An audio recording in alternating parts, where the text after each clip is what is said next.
Welcome back to the channel, guys. Now, before I get started, I just want to say a big thank you to all the subscribers, new and old, past and present, who have got me to 1,000 subscribers. So a big thank you to all of you. I wouldn't have got here without you, and I want to just say thank you to everybody. Now, before I get started on this review of this Canon G1X, I just want to say thank you to all the people who have commented on the video, the previous video, on this review of this little point and shoot camera, the Panasonic LC80. Now, I've picked out a winner, and I'll put up on screen their name. It is Wyatt Frida Cowie. Now, if you contact me on my homepage there, you'll see my email address. Send me an email with all your details, your address and everything like that, and I shall send that camera off to you. So congratulations to you. You've won this little point and shoot from Panasonic. Now, onto this review of this Canon. Now, this is from 2012. Turn that on. So, Canon G1X, let that focus on there. You're going to focus on it. This is a large sensor compact camera, built-in lens. You cannot remove the lens. It is a 14 megapixel 1.5 inch sensor, CMOS sensor in it. Now, it's 20% smaller than Canon's normal APS-C size sensors, which is 18.7 by 14 millimeters, the measurements of the sensor itself. Now, the ISO range in this camera is from 100 to 12,800.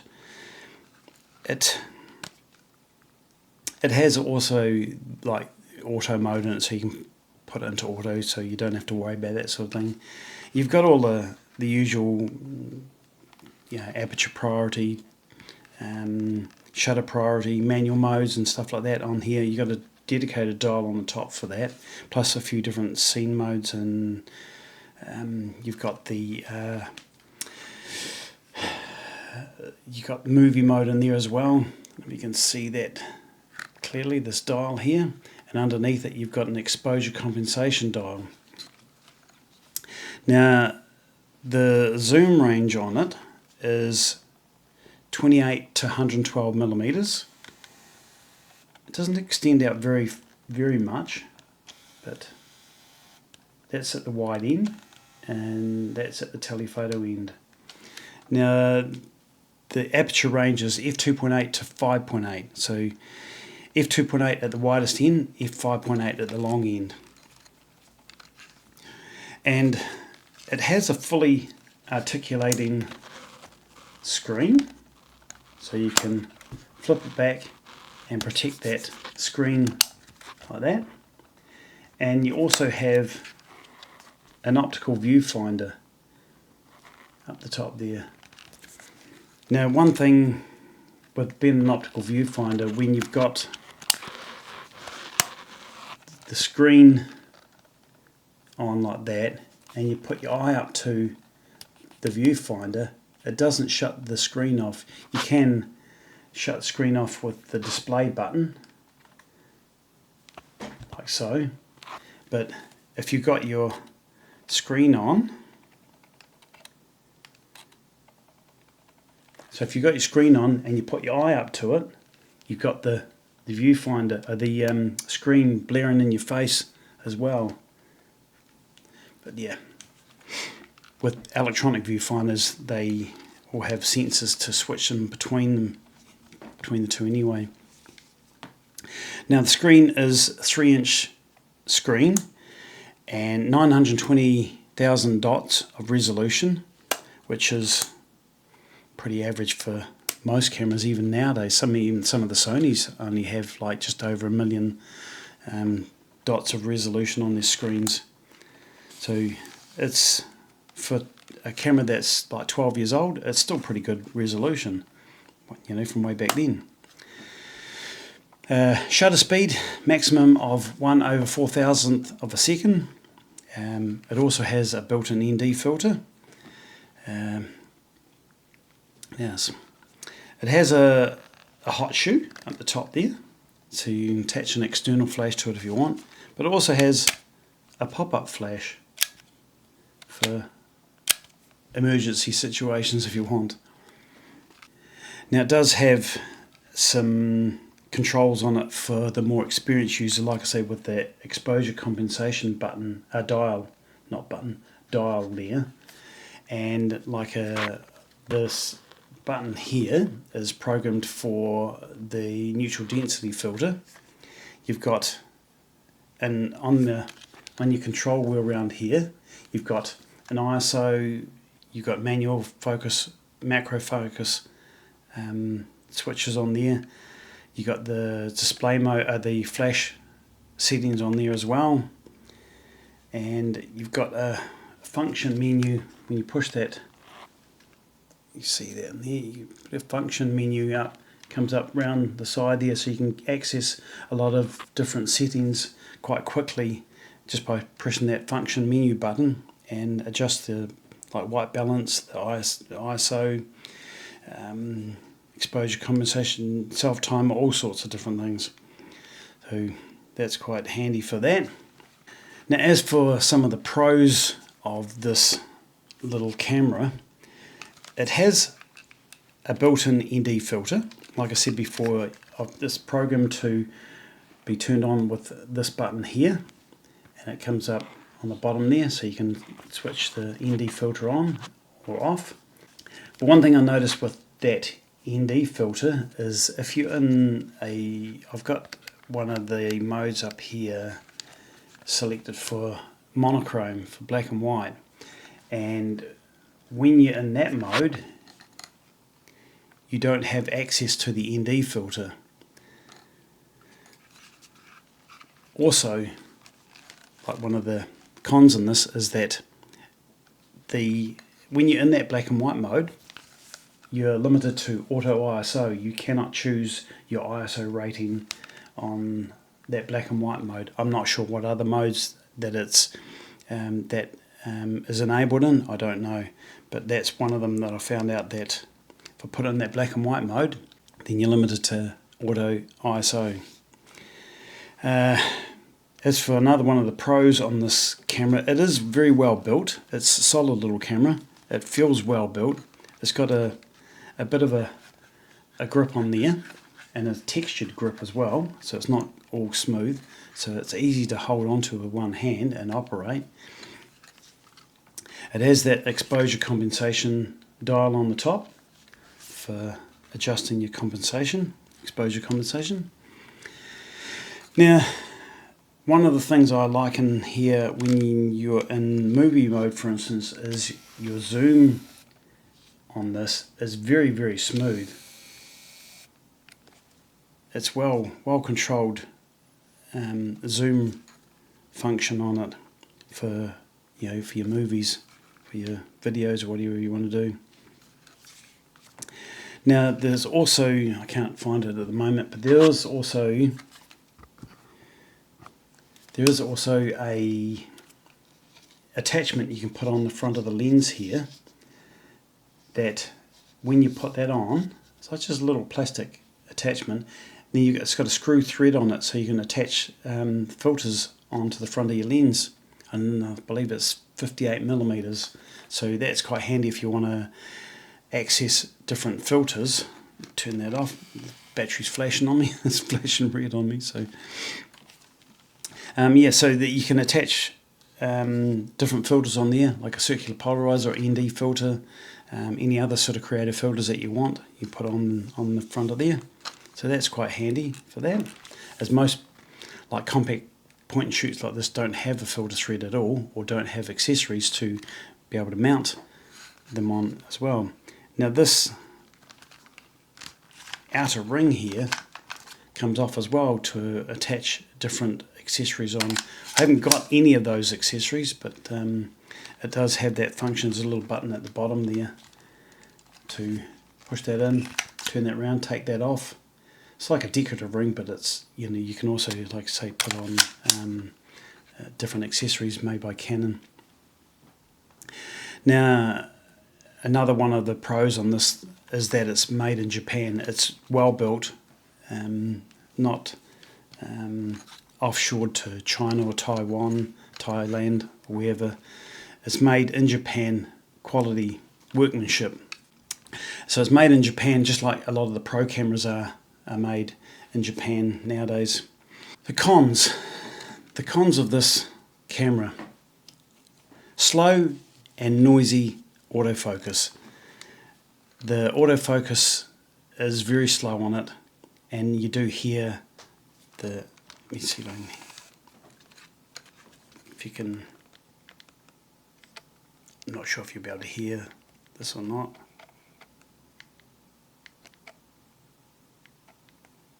I can't always hear it with my bad hearing, but I know there's been lots of comments online about the noisy AF in this and the slow AF.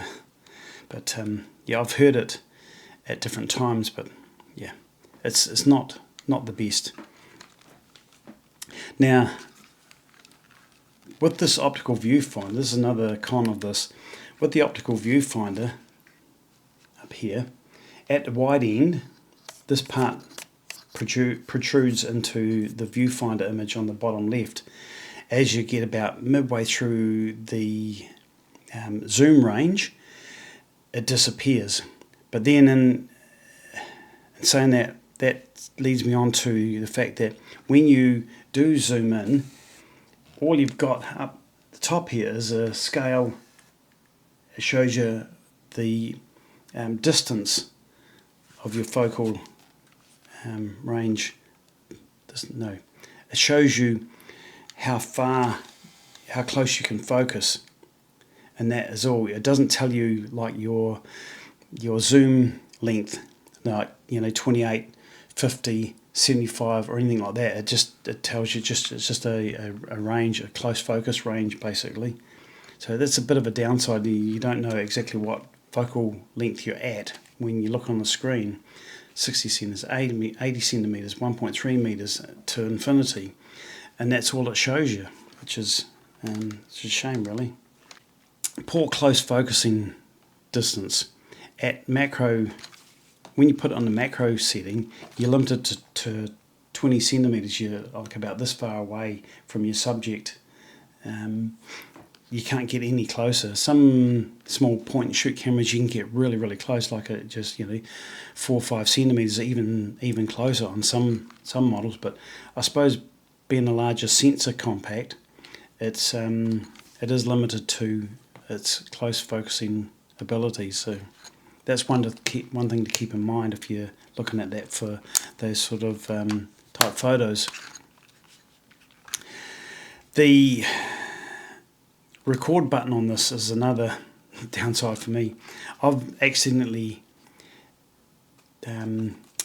switched on the video at times, because when you've got your thumb up here, it's so close to the record button that I've accidentally started recording videos sometimes, and plug the SD card into my computer and find out there's a couple of video files in there, and I'm like, when did I do that? I don't recall doing that, but it's just because you're resting your thumb there, and if you roll your thumb over just a little bit, it can hit that record button. It's quite easy to accidentally start recording videos on this. So that's another downside. Now, size and weight of this. The size of it is 117 millimeters wide by 81 millimeters high and 65 millimeters deep, and the weight 534 grams. So it's a solid little camera. It's not like something you'd really put in your pocket. It's a bit more chunkier, a bit more substantial than that. It's just too big to put it. You could put it in maybe a big coat pocket, but not in like a jeans pocket or anything like that. But anyway, I'll put up on screen some of the images and the videos that I've done with this camera. Now there's a couple of images in there. When they come up, I'll put in some details of what I've done, and that is I've done some black and white photos, and one I've actually put in replaced the sky in it with a coloured sky, and you'll see this black and white image with and without. You see the original, and then you'll see the image I put a coloured sky in it. And to me, I quite like it. It sort of reminds me a bit of some of the infrared photos you can get where you get a coloured sky and you've got the infrared photo of the scene there as well. But I quite like that. Yeah, there was another one of a control tower from Wigram Airport that is now like a residential sort of building now. Now the sky in the background there was pretty dull. I enhanced the sky a little bit on the original photo, and then I replaced the sky, and you'll see the difference between those two. And that's just using Luminar AI photo editor to edit those couple of photos. But otherwise, all the other images are unedited. They're straight from the camera. They're just JPEG straight from the camera. So you'll see what the quality is like from the unaltered JPEGs from that camera. So with that, we'll run through some of those shots and see what you think.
So with that, come to the end of the video, and I hope you liked the short review and the photos I've taken with this Canon G1X.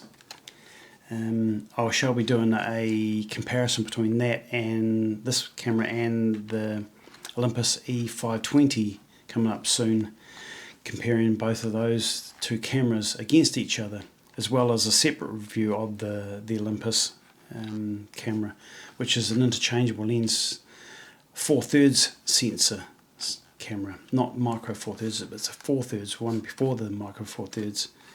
So with that, thank you all for watching, and congratulations to the winner of that Panasonic camera. I'll be sending that out to you as soon as I get your address. And yeah, Thank you all for watching, and we'll see you again next time. Bye bye.